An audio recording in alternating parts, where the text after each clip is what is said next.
દોસ્તો, આજના વિડીયોમાં કાજલ બેનીબા માટે આટલા 2-3 શબ્દો થઈ જાય. તમે આ શબ્દો અવશ્ય સાંભળજો. બેનીબાની આ કરુણ વિદાય તો તમે જુઓ.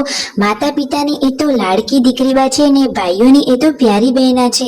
દરેક કામમાં એ તો આગળ રહેતા અને મહેનત જ એમની ઓળખ. ઘર હોય કે ખેતરનું કામ, દરેક કામમાં એ તો સૌને આપે સાથ. સંસ્કાર, પ્રેમ અને હૂંફથી જીતી લીધા છે એમને તો સૌના દિલના માર્ગ. સાચી વાત ને? અને એ જ વખતે આવી વિદાયની ઘડી આવી કે બધાની જ આંખમાં આંસુ છલકાઈ ગયા. કાજલ બેનીબા હંમેશા ખુશ રહે અને હસતા રહે. બેનીબા તો વિદાય વખતે પિતાને ભેટીને કેટલું બધું રડી પડ્યા. જુઓ તો ખરા કે પિતા તો દરેક દીકરી માટે એમની દુનિયા હોય છે ને ભાઈઓ તો આ દુનિયામાં રહેલી એક મજબૂત દિવાલ હોય છે.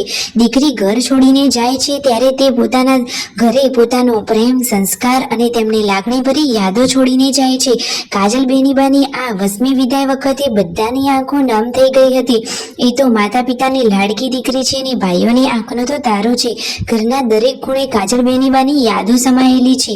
જુઓ તો ખરા, દરેક કામમાં એ તો સૌથી આગળ છે અને થાક્યા વગર દરેક કામમાં સૌને તેઓ સપોર્ટ કરતા રહ્યા છે.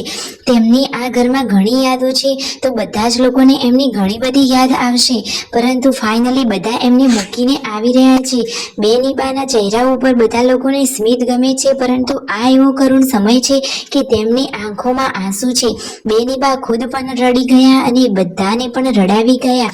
એકદમ એવું ઇમોશનલ વાતાવરણ ઊભું થયું કે બધાની આંખો નમ થઈ ગઈ. ફાઇનલી કઠોર દિલ રાખી બેનીબાએ વિદાય લીધી અને પોતાના સાસરીએ જવા નીકળ્યા. ભાઈઓએ પણ કઠોર દિલ રાખી બેનીબાને મૂકવા માટે જવા નીકળી ગયા છે. તો બેનીબા હંમેશા ખુશ રહે અને ફેમિલીનો તો તેમને ફૂલ સપોર્ટ છે. ભાઈઓ હોય તો બાકી ઠાકોર ફેમિલી જેવા કે બેનીબાને હંમેશા દરેક કામમાં સપોર્ટ કરે છે. મારી આ વાત તમને સાચી સત્ય લાગી હોય તો ચેનલને ફટોફટ કરી લેજો લાઈક, શેર એન્ડ સબસ્ક્રાઇબ.